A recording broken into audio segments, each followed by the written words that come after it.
Hi, welcome back to my channel. In today's video, I'm going to be showing you guys how I made this pounded yam using my food processor.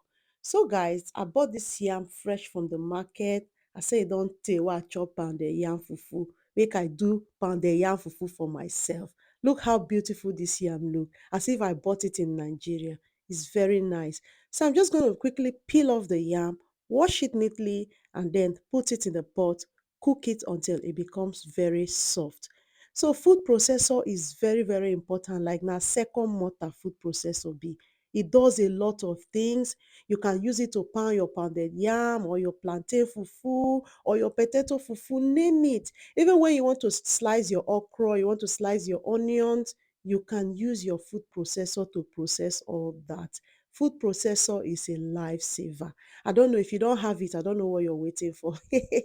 So after I've finished peeling this yam, I'm just going to put it in a bowl and then I'm going to wash it neatly and then cook it until it becomes very soft. Yam is one of the crop we grow in Africa. Like you cannot remove yam from African recipe. We love it so much. We can use it for fufu, we can cook it as porridge, we can fry it or make yam chips with it. A lot of things you can achieve using yam. At this point, the yam is cooked very well. I'm just going to remove it and then put it into the food processor and then I begin to process it. So guys, like I was saying, yam is one of the things we grow in Africa. We love it so much. We can use it to cook a lot of things. You can't remove it from our recipe. I'm just going to set the food processor and then I blend the yam. Very easy. Just like you are pounding it with mortar. I think the food processor process it better than mortar. This one with stress-free, like very stress-free. Within 1 minute, you are done. You are good to go. It doesn't take time.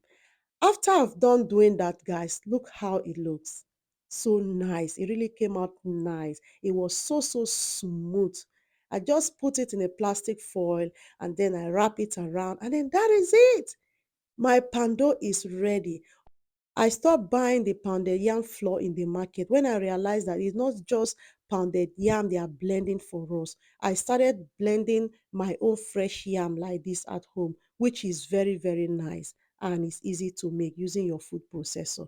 So once I'm done, I'm just going to add my soup on it. Like I was very hungry making this video. Look how beautiful it is. My food done set. Thank you so much for watching. See you all on my next one. Bye.